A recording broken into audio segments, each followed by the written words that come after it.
ఉన్నాయన్న ఈ సినిమాటోగ్రఫీని కలవడం కానీ మిగతా ప్రభుత్వానికి సంబంధించిన కలవడం ఈ అంశాల్లో. ఇప్పుడే ఈ కార్యక్రమానికి వచ్చినటువంటి సంగీత దర్శకుడు విష్ణు కిషోర్లకు స్వాగతం.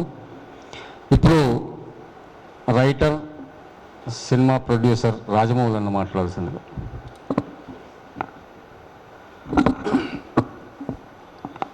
మిత్రులందరికీ నమస్తే. ఇక్కడ విషయం ఏంటంటే సినిమా, తెలంగాణ సినిమా అంటే రెండు రకాల ఆస్పెక్ట్స్ ఉంటుంది. ఒకటేమో ప్రభుత్వం హెల్ప్ చేయాలి, రెండవది క్రియేటివిటీ ఉండాలి. ఇప్పుడు ప్రభుత్వం గురించి మిత్రులు చెప్పిండ్రు, అది నేను దానికి వెళ్ళా, ఎందుకంటే అది ప్రభుత్వ పాలసీ ఉంటుంది. ఈ ఆంధ్ర సినిమా వాళ్ళు డబ్బుల సంచులతోని నాయకులు కొనిస్తారు కాబట్టి అది వాళ్ళ సపరేట్ ఇష్యూ. ఇంకా మనం క్రియేటివిటీ గురించి ఆలోచించాలి. వాడు మనకు అది ఇస్తలేడంటే నేను 2013 ఉద్యమం సమయంలోనే నమస్తే తెలంగాణలో వ్యాసం రాసిన. ఏమని రాసిన అంటే, హాలీవుడ్ నల్లోళ్ళకి 40% రిజర్వేషన్ ఇస్తాడు. వాడిని హాలీవుడ్ సినిమా అమ్ముకోవాలంటే 40% ఆర్టిస్టులని అందరినీ టెక్నీషియన్స్ తీసుకుని వాడి సినిమాని మార్కెటింగ్ చేసుకున్నాడు. తెలంగాణ సినిమా కూడా అంటే ఆంధ్ర వాళ్ళు కూడా తెలంగాణలకు 40% ఇచ్చి మీరు చేయండి అని చెప్పిన అది పెద్ద వాళ్ళ చర్చ దాకా పోయింది. దాంతో తెలంగాణ వచ్చింది. తెలంగాణ వచ్చిన తర్వాత కూడా తెలంగాణలోకి ఏమి ఇస్తలేరు. ఒక 10 మంది 15 మంది మాత్రమే బాగుపడుతున్నారు. అయితే ఇక్కడ నేను విషయం చెప్పాల్సింది ఏంటంటే, మన తెలంగాణలో సినిమా తీసేవాళ్ళు తక్కువ. ఆ నాలెడ్జ్ ఉండదు, ఏముండదు. ఆ పైసలు ఉంటాయి కదా, పట్టుకొని వస్తారు. మా ప్రాంగనే నేను ప్రొడ్యూసర్ అని చెప్పేసి కొంచెం ఒక విధమైన అహంకారం ఒకటి ఉంటుంది. అసలు సినిమా తీయాలనుకుంటే 24 క్రాఫ్ట్ల మీద అనుభవం ఉన్నోడు మాత్రమే ప్రొడ్యూసర్ చేయాలి. అన్నిటిని మించి ప్రొడక్షన్ మేనేజర్గా పనిచేసి, ప్రొడక్షన్ ఎగ్జిక్యూటివ్ పనిచేస్తే ప్రతి క్రాఫ్ట్ మీద అవగాహన ఉంటే అప్పుడు మనం ఎట్లా ఖర్చు పెడతాం, ఎట్లా మార్కెటింగ్ చేసుకుంటాం అన్నది పాయింట్ అక్కడ. ఇవన్నీ కాకుండా వస్తే అయితే అక్కడ ఉన్న వాళ్ళంతా ఆంధ్రోళ్ళే కదా, మన వాళ్ళు మోసం చేసేస్తారు. ఆ తర్వాత సినిమా తీస్తే రిలీజ్ చేస్తాం తీసుకోమంటుంది. అట్లా కాకుండా క్రియేటివిటీని నమ్ముకోవాలి. ఇవాళ 5 కోట్లు పెట్టి సినిమా తీయాల్సిన అవసరం లేదు. నువ్వు 5 లక్షలు పెట్టి సినిమా తీస్తే కూడా దాన్ని సూపర్ డూపర్ హిట్ చేయొచ్చు. ఇది నేను చెప్పేది.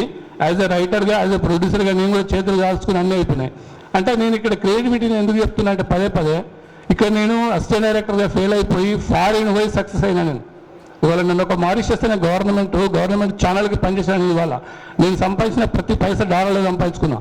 తర్వాత వచ్చి మళ్ళీ బుల్లతో మళ్ళీ సినిమాలు తీసినా మళ్ళీ కూడా కొట్టుకున్నా. అదొక ఆస్పెక్ట్, దాన్ని పక్కన పెడదాం.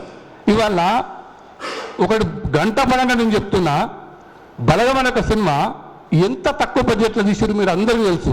తెలంగాణ సెంటిమెంట్ మీద కొట్టి సినిమా తీస్తే సక్సెస్ అవుతుంది. అది నెంబర్ 1 గుర్తుంచుకోరు. దాన్ని ఇంకా తక్కువ కూడా చేయొచ్చు. అంటే ఏం లేదు, ఆయువు పట్టు. తెలంగాణ సినిమాకి సెంటిమెంట్ ఆయువు పట్టు. తెలంగాణ పాట ఎందుకు ఇట్లా సూపర్ డూపర్ హిట్ అవుతుంది అంటే ఆ పాటలో ఒక ఇది ఉంది, పవర్ ఉంది. విష్ణు కిషోర్ ఉన్నాడు, చాలా తమ్ముడు, చాలా అద్భుతమైన పాటగాడు, ఒక మ్యూజిక్ డైరెక్టర్. ఆయనకు ఎందుకు అవకాశాలు వస్తలేవు అంటే అక్కడ అదొక ఆస్పెక్ట్. ఆయువు పట్టు కూడా మనం పట్టుకోవాలంటున్నాను. నేను ఇక్కడ చెప్పొచ్చేది ఏంటంటే ఫైనల్గా క్రియేటివిటీ ఇంపార్టెంట్. క్రియేటివిటీ ఎవరి దగ్గర ఉంది, చిన్న పొలం దగ్గర ఉందా, పెద్ద పొలం దగ్గర ఉందని వాడిని పట్టుకోవాలి. వాడిని పట్టుకొని ఒక 6 నెలలు కాదు, సంవత్సరం కష్టపడాలి అంతే. ఇప్పుడు బలగాన్నే మనం బలగం తర్వాత ఎన్ని సినిమాలు వచ్చినాయి, ఏం రాలే.